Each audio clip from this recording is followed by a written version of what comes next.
وبرکاتہ. وعلیکم السلام ورحمۃ اللہ وبرکاتہ. الحمد للہ وحدہ والصلاة والسلام علی من لا نبی بعدہ وعلى آلہ وصحبہ الذین فازوا الی اعلی الدرجہ وعلينا معهم يا أهل التقوى وأهل المغفرة. أما بعد فقد قال الله عز وجل في كلامه القديم والفرقان العظيم: أعوذ بالله من الشيطان الرجيم. بسم الله الرحمن الرحيم. ما كان محمد أبا أحد من رجالكم ولكن رسول الله وخاتم النبيين. وقال النبي عليه الصلاة والتسليم: أنا خاتم الأنبياء لا نبي بعدي، او کما قال علیہ السلام. ونحن على ذلك لمن الشاہدین والشاکرین والحمد للہ رب العالمین. محبت کے ساتھ درود پاک کا ورد کریں اور پڑھیں: اللہم صلی علی سیدنا مولانا محمد بارک وسلم صلاة تبقى وتدوم بدوام الملک الحی القیوم.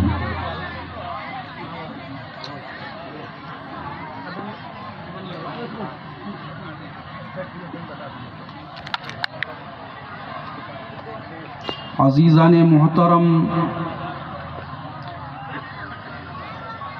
اور رونق اسٹیج باوقار علماء اہل سنت،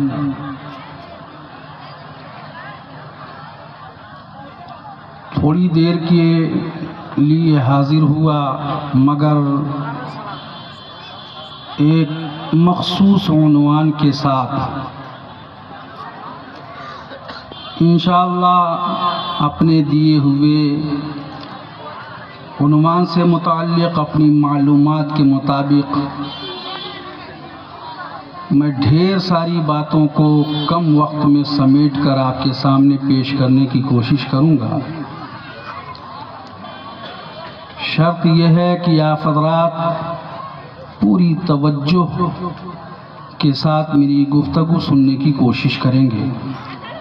مجھے معلوم ہے توجہ آپ کی کہاں ہے، نظریں دل دماغ کہاں ہے، اچھی طرح معلوم ہے. مگر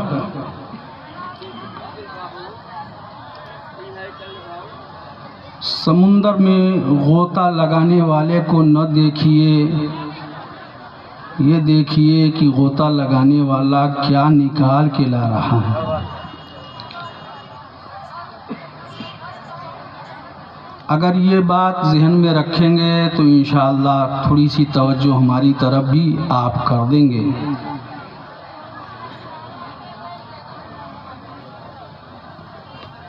کیا ہی ذوق افزا شفاعت ہے تمہاری واہ واہ، کیا ہی ذوق افزا شفاعت ہے تمہاری واہ واہ.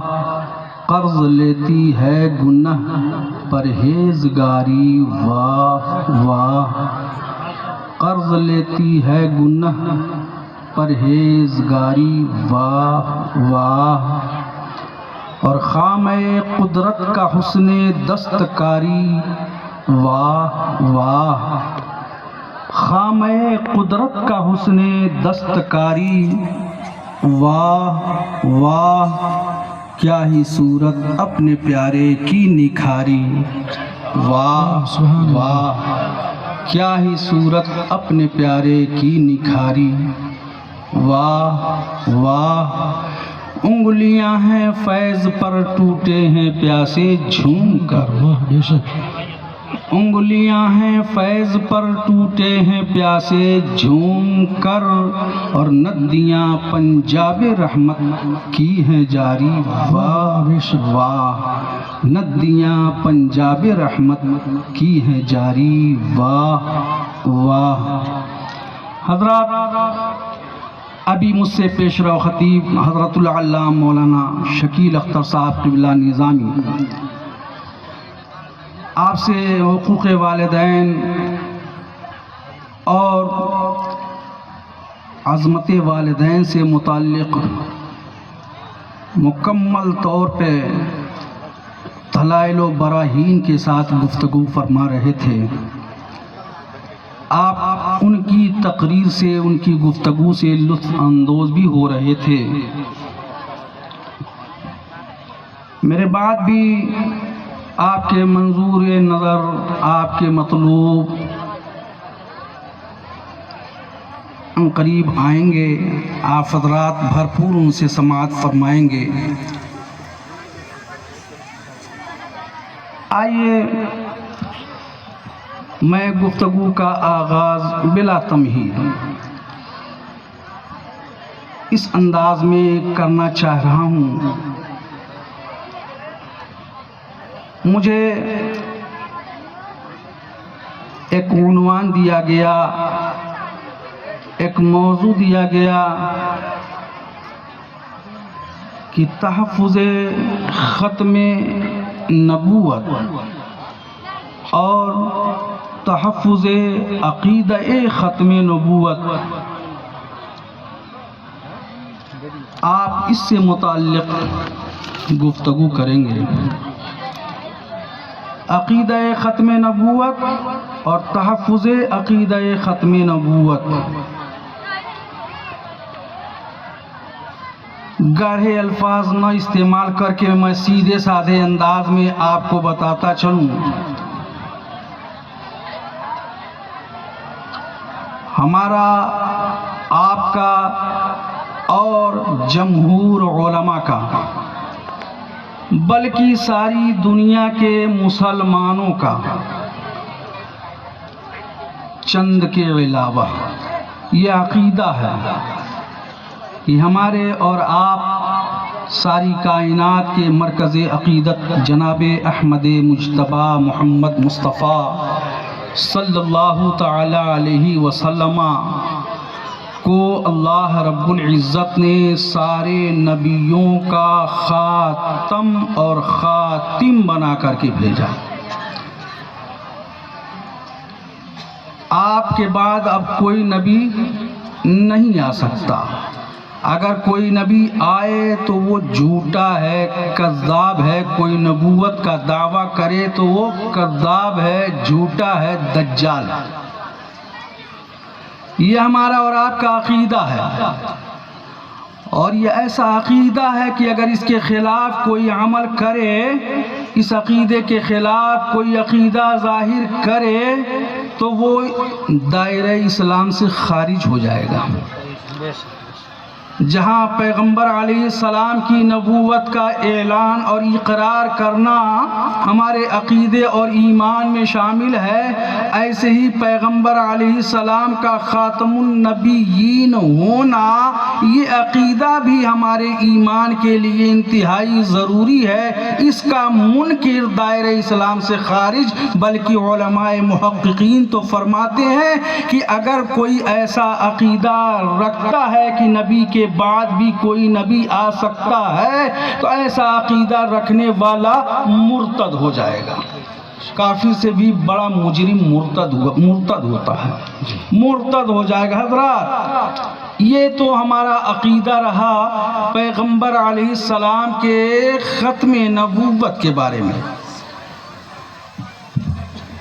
اور اس کا ثبوت، یہ عقیدہ ہمیں کیوں رکھنا چاہیے؟ نبی آخری نبی ہیں، ان کے بعد کوئی اور پیغمبر، کوئی اور نبی نہیں آ سکتا۔ اگر کوئی آنے کا دعویٰ کر رہا ہے تو وہ کیا ہے؟ دجال ہے، کذاب ہے، جھوٹا ہے، مکار ہے، عیار ہے۔ اللہ رب العزت نے قرآن پاک کے اندر بڑے ہی سادے انداز میں اور سیدھے انداز میں، عام فہم انداز میں بیان فرما دیا، ما کان محمد ابا احد من رجالکم ولکن رسول اللہ وخاتم النبیین وکان اللہ بکل شیء علیما۔ یہ محمد تم میں سے کسی بالغ مرد کے باپ نہیں۔ میں تفسیری ترجمہ آپ کے سامنے رکھ رہا ہوں۔ یہ محمد تم میں سے کسی بالغ مرد کے باپ نہیں، ہاں ولیکن رسول اللہ، یہ تو اللہ کے رسول ہیں، وخاتم النبیین، اور سارے نبیوں پہ مہر لگانے والے ہیں، باب نبوت پہ مہر لگانے والے ہیں، باب نبوت کا دروازہ بند ہو چکا ہے ان کے اوپر، یہ خاتم ہیں اور خاتم بھی ہیں، سبحان اللہ۔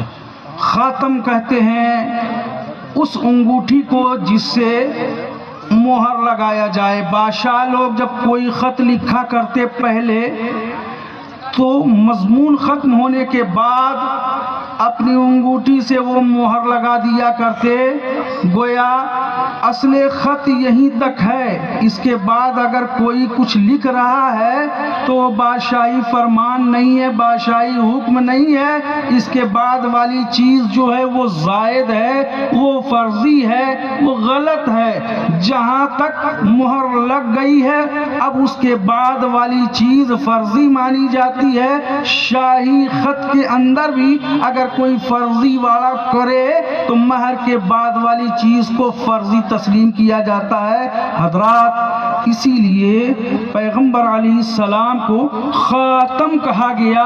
آپ مہر لگانے والے ہیں، یعنی اب نبوت کا سلسلہ بند ہو چکا ہے آپ کے اوپر، نبی آنے کا سلسلہ ختم ہو چکا ہے آپ کے اوپر، اب کوئی نبی نہیں آ سکتا۔ اس مہر کے بعد بھی اگر کوئی کچھ نبوت کا دعویٰ کرتا ہے وہ جھوٹا ہے، کذاب ہے، عیار ہے، مکار ہے، وہ واقعی وہ نبی ہو ہی نہیں سکتا ہے، اس لیے کہ نبوت کا دروازہ آپ کے اوپر بند کر دیا گیا۔ حضرات، آئیے ذرا تھوڑی سی اور توجہ دیجئے۔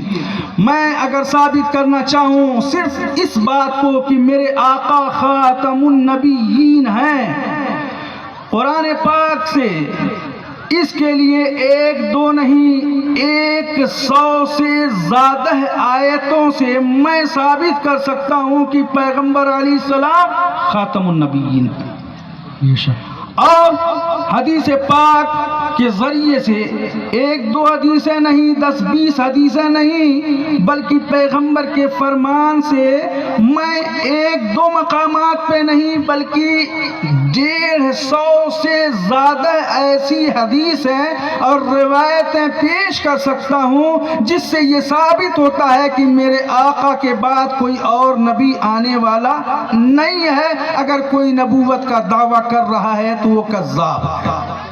حضرات، سب سے پہلی دلیل تو یہی ہے، قرآن مقدس نے ارشاد فرمایا کہ محمد یہ اللہ کے رسول ہیں اور خاتم النبیین ہیں۔ حضرات محترم، خاتم النبیین ہیں، یہ محمد کسی بالغ مرد کے باپ نہیں ہیں۔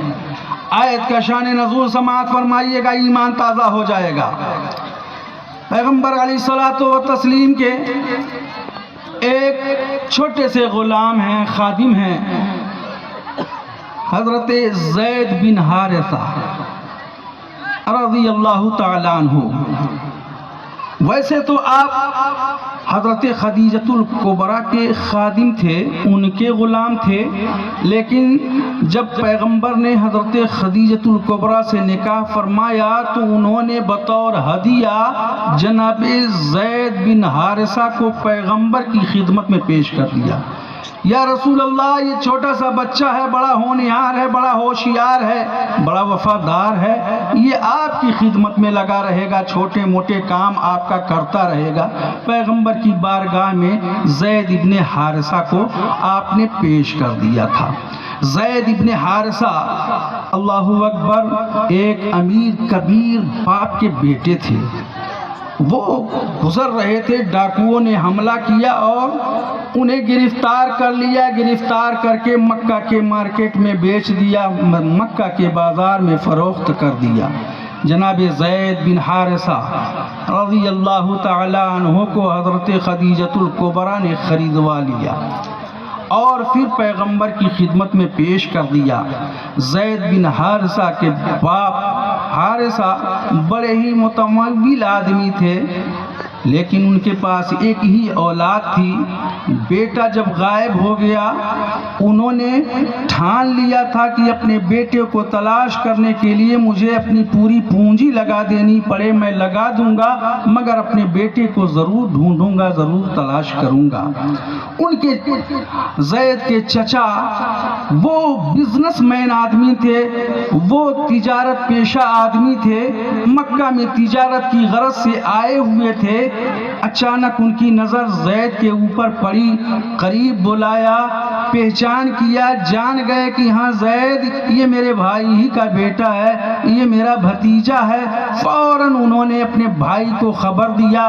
بھائی یعنی حارثہ زید کے باپ ڈھیر سارا مال، ڈھیر سارے سکے، روپے، پیسے، زر و جواہرات لے کر کے پتہ کرتے ہوئے آ گئے محمد عربی صلی اللہ علیہ وسلم کی بارگاہ میں۔ پیغمبر کی بارگاہ میں حاضر ہونے کے بعد انہوں نے عرض کیا، اے محمد، میں نے سنا ہے کہ میرا بیٹا زید آپ کی غلامی میں ہے، یہ پیسے ہیں، یہ روپے ہیں، میں ان پیسوں کو دے کر کے اپنے بیٹے کی رہائی چاہتا ہوں، اپنے بیٹے کو واپس لے جانا چاہتا ہوں۔ زید کے باپ نے یہ پیشکش کیا۔ آقا علیہ السلام نے فرمایا، پیسے اپنے پاس رکھیے، سونے اور چاندی یہ اپنے پاس رکھیے، زید آ جا رہا ہے۔ اگر زید آپ کے ساتھ جانا چاہ رہا ہے تو میں بغیر پیسے ہی کے اسے جانے دوں گا، پیسہ میں نہیں لے سکتا، روپیہ میں نہیں لے سکتا۔ اگر نہیں جانا چاہے گا تو میں اسے مجبور بھی نہیں کروں گا جانے کے لیے۔ اللہ اکبر۔ ابھی بات ہو ہی رہی ہے تھی کہ چھوٹا سا ننھا سا بچہ زید وہ آہی پہنچے آئے۔ آقا علیہ السلام نے دریافت فرمایا، زید کیا انہیں پہچان رہے ہو؟ ہاں پہچان رہے ہیں، یہ ہمارے والد بزرگوار ہیں۔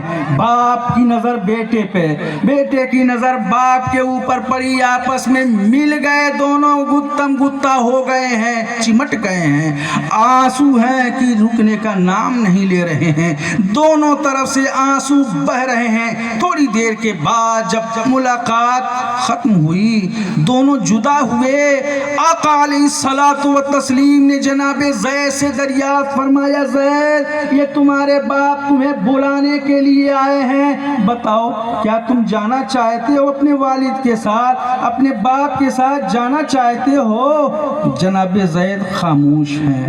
باپ نے بھی کہا، بیٹے میں تمہیں لینے کے لیے آیا ہوں، کیا تم میرے ساتھ نہیں چلو گے؟ بیٹا خاموش ہے۔ تیسری بار دریافت کیا گیا، کیا اپنے باپ کے ساتھ جانا چاہتے ہو یا نہیں جانا چاہتے؟ جناب زید نے عرض کیا کہ میں باپ کے ساتھ نہیں جانا چاہتا۔ یہ تنا سننا تھا کہ حارثہ انہوں نے جب یہ الفاظ سنے ہیں دنگ ہو گئے۔ بیٹے کیا تم غلامی کی زندگی میں جینا، یہ آزادی کی زندگی پہ ترجیح دے رہے ہو اپنی غلامی کو؟ جناب زید نے کہا، اے والد بزرگوار، میں ایسے کی غلامی میں ہوں جس کی غلامی پہ اجی ہزاروں آزادیاں قربان ہو جائیں، مگر اس کی غلامی سے آزاد ہونا گوارا نہیں ہے۔ اے میرے والد بزرگوار، میں ہرگز نہیں جانا چاہتا، میں تو ایسے کی غلامی میں ہوں، ایسے کی غلامی میں ہوں کہ جس کی غلامی میں رہنے والا غلام بھی آزادوں کے اوپر فخر کیا کرتا ہے۔ جناب حارثہ نے جب اتنا سنا حیران ہو گئے، ارے تمہاری ماں بھی تمہارے لیے تڑپ رہی ہے، کیا اپنی ماں سے ملنے کے لیے نہیں جاؤ گے؟ اپنے ماں کے پاس نہیں جاؤ گے؟ لگتا ہے یہاں تمہیں زیادہ سکون مل گیا ہے، زیادہ آرام مل گیا ہے، چلو میرے لال، میں پوری دولت تمہیں آرام نصیب کرانے ہی میں صرف کر دوں گا، تم سے کوئی کام نہ لوں گا، کوئی خدمت نہ لوں گا، بلکہ تمہیں ناز اور ادا کے ساتھ پالوں گا۔ تمہاری ماں تمہیں دیکھ کر اس کی آنکھوں کی روشنی بھی بڑھ جائے گی، چلو میرے ساتھ۔ بیٹے نے کہا تھا ایسی ماں بھی، ایسے باپ بھی ایسے نبی کے قدموں پہ قربان ہو جائیں جس نبی نے ماں کی شفقت بھی دیا ہے، باپ کا پیار بھی مجھے دیا ہے۔ نعرہ تکبیر، نعرہ رسالت، مجھے ماں اور باپ کے پاس جانے کی ضرورت نہیں ہے، تنہا میرے آقا نے مجھے ماں کی شفقت بھی دے دیا، باپ کا پیار بھی دے دیا، ماں کی محبت بھی دے دیا اور باپ کی الفت بھی دے دیا ہے، ہمیں کوئی کمی نہیں ہے، کوئی تکلیف نہیں ہے۔ جناب حارثہ واپس لوٹ گئے ہیں، وہی زید ہیں، جوان ہو گئے۔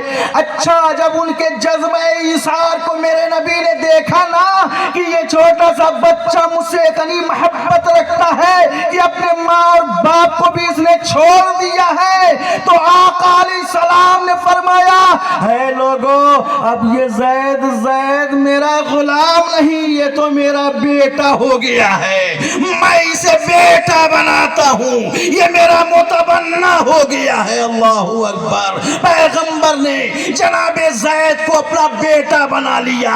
زید جوان ہو گئے ہیں، شادی ہوئی ہے، جناب زینب سے شادی ہوئی ہے، کسی وجہ سے زینب سے انہوں نے چھٹکارا حاصل کر لیا، طلاق دے دیا۔ طلاق دیا تو میرے آقا صلی اللہ علیہ وسلم نے زید کی بیوی زینب کو اپنے عقد میں رکھ لیا، آپ نے خود نکاح فرما لیا۔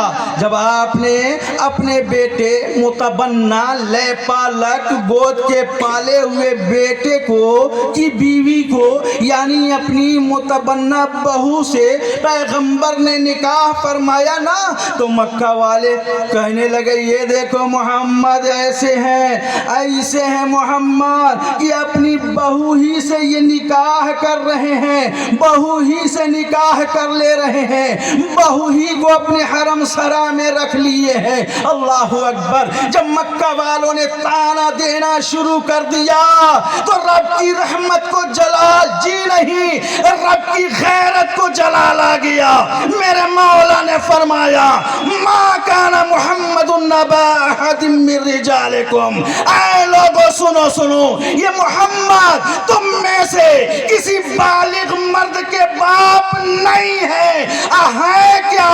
ارے ولیکن رسول اللہ و خاتم النبیین، یہ تو اللہ کے رسول ہیں اور نبیوں پہ مہر لگانے والے ہیں، آخری پیغمبر ہیں۔ اللہ اکبر، اللہ اکبر۔ میرے مولا کو جلال آ گیا۔ جلال ہی کے عالم میں مولا تعالیٰ نے فرمایا کہ یہ نہ تو کسی بالغ مرد کے باپ ہیں اور نہ ہی یہ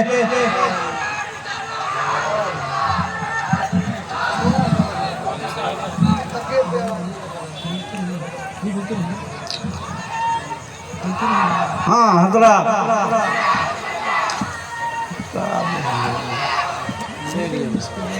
فیضی صاحب قبلہ، نعرہ تکبیر، نعرہ رسالت، نعرہ تکبیر، نعرہ رسالت، عظمت والدین کا